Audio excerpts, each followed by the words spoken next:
24. detsembril on eetris selle aasta Maarjaküla kontsert, mis on järjekorras juba 10.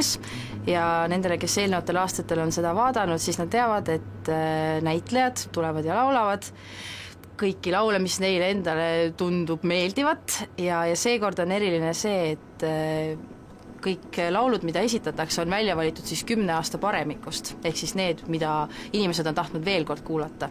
Ehk et nii-öelda meie ja Maarjaküla lemmikud etteasted läbi nende 9 eelneva aasta. Umbes 300 laulu ligi on neid olnud, mis on kõlanud, eks ju. Ja need esinejaid on olnud 200 ligi. Vaata, see kaamera on seal. Siit poolt peale tulema kõik.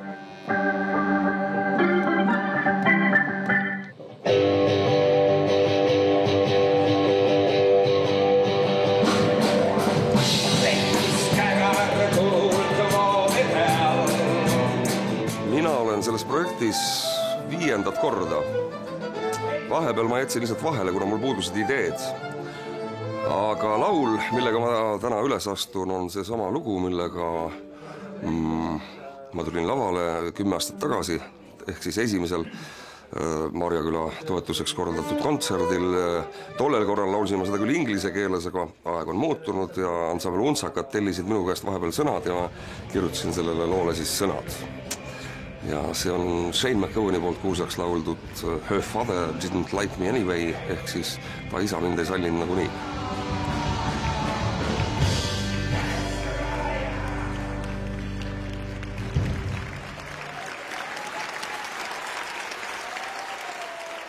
Mina olen Maarjaküla kontserditel nüüd siis juba 4. kord. Loomulikult oleks võinud olla tihemini, aga kahjuks näitlejal ei ole alati need õhtud vabad, kus see kontsert toimub. Tüdrukud! koos Teater Tuleveskiga ja me laulame, täna me esitame laulu Aleksandra filmist Moskva pisaraid ei usu. See on üks mu lemmiklugusid oma tütrele, ki panin Aleksandra nimeks. Александра, этот город наш с тобою, стали мы его судьбою, ты вглядись в его лицо. Kui nüüd meenutada mitmes aasta mina siin üles astun, siis ma peaksin jätma vastuse võlgu, sest ma ei mäleta seda, aga ma arvan, ma küsub kusagil tubli 10 lähedale. Niisiis, kontserdi vanim esineja, Jüri Aarma. Ja mina püüan täna publiku aega sisustada 60-ndatest pärit Kanada eestlase Olaf Koppfillemi kupleega, mis mul on lapsest saadik hingelähedane olnud, aga mis praegu erilise märgi annab, sest ta algab sõnadega aastas päevi on 365 ja nädalaid 52. Mu elusse saabunud tõsine kriis, jään vägisi vanemaks. Parem on siis oma auväärsele vanusele julgelt näkku naeratada, kui seda iga hinna eest varjata. Juuksed värvid ma niikuinii, nad on mul muidu rohelised. Pärast seda juttu ma tahtsin Peeter Volkonskilt jalutuskepi laenata, et sellega lavale longata.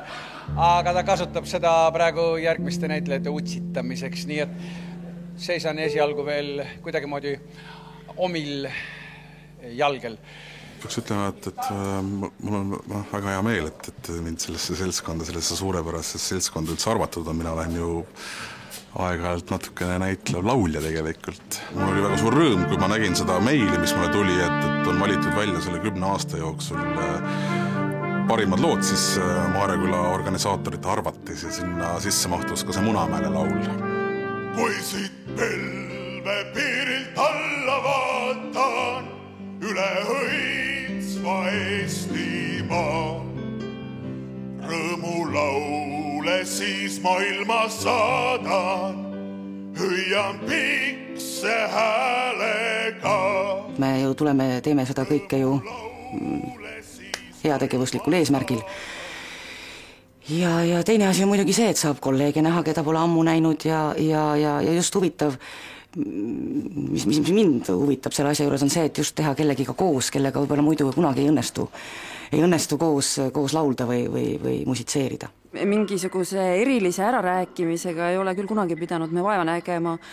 Pigem on lihtsalt raske see, et kuna kõik need inimesed oma elukutse tõttu töötavadki õhtuti ja neil võib olla samal ajal kuskil etendus, siis need on need kohad, kus tuleb rääkida ja aeg-ajalt on olnud ka neid juhuseid, kui inimene tuleb, laulab siin kontserdil ära ja tormab siis oma etendusele või vastupidi. Muidugi mul on hea meel seda teha, et kuigi mulle tundus vahepeal, et sellest heategevuslikust asjast hakkas saama nagu mingisugune turundus nipp, aga see on nii kaugele mind viinud, et ma alati uurin põhjalikult järgi, kellele tehakse head. Heategevus on igati vajalik asi selles maailmas, kes muidu võib-olla selle peale ei tuleks, kui talle tuleb lihtsalt öelda. Võib-olla ma olen üks nendest, kellele tuleb öelda, et tule tee aitäh eest ja ma tulen. Iga aasta on teatud südant liigutav meenutus ja mälestus alati hea varnast võtta. See meenutus istub esimeses reas ja tuleb alati kontserdi lõpus lavale. Need on need lapsed, kelle pärast me laulame.